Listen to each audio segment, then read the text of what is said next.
ಚಿತ್ರದುರ್ಗ ಪಂಚಾಯತಿ ವೀಕ್ಷಕರಿಗೆ ಎರಡು ಶುಭಾಶಯಗಳನ್ನು ತಿಳಿಸ್ತಾ ಇವತ್ತು ಆಷಾಢ ಅಮಾವಾಸ್ಯೆಯ ದಿನ ಇವತ್ತು ನಾವು ಭದ್ರಾ ಹಿನ್ನೀರಿಗೆ ನಾವು ಪ್ರವೇಶವನ್ನು ಮಾಡಿದ್ದೀವಿ.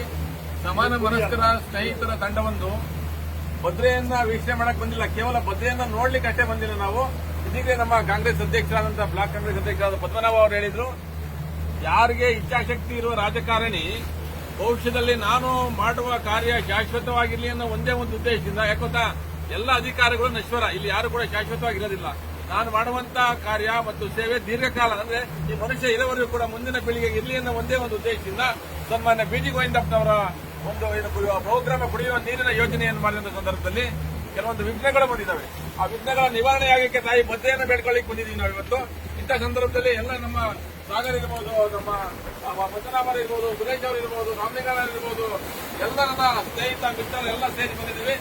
ಉದ್ದೇಶ ಇಷ್ಟೇ, ಎಲ್ಲ ರಾಜಕಾರಣಿಗಳ ಅವಧಿ ಗುಲೇಟಿ ಶೇಖರ್ ಅವಧಿಯಲ್ಲಿ ಅವರದೇ ಆದಂತಹ ಸೇವೆಯನ್ನು ಮಾಡಿದ್ದಾರೆ. ಅದಕ್ಕಿಂತ ಮೊದಲು ಗೋವಿಂದಪ್ಪನವರ ಅವಧಿಯಲ್ಲಿ ಅದಕ್ಕಿಂತ ಈ ತಾಲೂಕಿಗೆ ಅಭಿವೃದ್ಧಿ ಮಾಡುವಂತಹ ಸೇವೆ ಬಹುಶಃ ಎಲ್ಲ ಶಾಸಕರು ಕೂಡ ನಮ್ಮನ್ನು ಆಳಿದ, ನಮ್ಮ ತಾಲೂಕಿನಲ್ಲಿ ಆಳ್ವಿಕೆಯನ್ನು ನಡೆಸಿದಂತ ಎಲ್ಲ ಜನಪ್ರತಿನಿಧಿಗಳ ಇಚ್ಛಾಶಕ್ತಿ ಕೂಡ ಅದೇ ಆಗಿದೆ. ನಮಗೆ ಭದ್ರೆಯ ಶಾಶ್ವತ ನೀರು ಬಂದು ಭಾರಿ ಕಡಿಮೆ ನೀರು ಕೂಡ ಬರಬೇಕು. ಭಾರಿ ಕಡಿಮೆ ಇನ್ನೇನು ಭಾನುವಾರ ಬಿಡ್ತೀವಿ ಅಂತ ಹೇಳಿದ್ರೆ ನಾವು ನೋಡ್ಕೊಂಡ್ ಬಂದ್ವಿ ಇವಾಗಿನ ಹಿನ್ನೀರನ್ನ. ಭಾರಿ ಕಡಿಮೆ ನೀರಿಗೆ ಭದ್ರೆ ನೀರು ಸೇರ್ಪಡೆಯಾದ ಭದ್ರೆ ಮತ್ತು ವೇದಾವತಿಯರ ಅಪೂರ್ವ ಸಂಗಮವನ್ನು ನೋಡಲಿಕ್ಕೆ ನಾವು ಚಿತ್ರದುರ್ಗದ ಜನತೆ ಕಾಯ್ತಾ ಇದ್ದೀವಿ.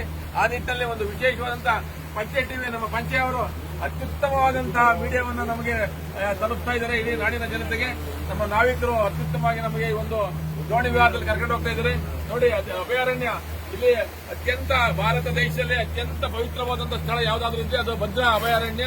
ಭದ್ರಾ ನೀರು ಗಂಗೆಯಷ್ಟು ಪವಿತ್ರಳು. ಆ ಗಂಗೆಯ ನೀರನ್ನು ಎಷ್ಟು ಪವಿತ್ರತೆ ಇದೆಯೋ ಅಷ್ಟು ಪವಿತ್ರ. ಯಾಕಂದ್ರೆ ಸಹ್ಯಾದ್ರಿ ಪರ್ವತ ಶ್ರೇಣಿಯಲ್ಲಿ ಹುಟ್ಟುವಂತಹ ಭದ್ರೆ ಮುಂದಿನ ತಲೆಮಾರಿಯೂ ಕೂಡ ಇಂಥ ಒಂದು ನೀರನ್ನು ನೀಡಿ ಬಹಳಷ್ಟು ಕಲುಷಿತಗೊಂಡಿಲ್ಲ, ಅಷ್ಟು ನಿರ್ಮಲವಾದ ಶುಭ್ರವಾಗಿದ್ದಾಳೆ ಭದ್ರೆ. ನಮ್ಮ ಸಾಗರ್ ಅವರ ಮುಂದಿನ ವಿಚಾರವನ್ನು ಕುರಿತು ಮಾತಾಡಬೇಕು ಅಂತ ಕೇಳ್ಕೊಳ್ತೀವಿ.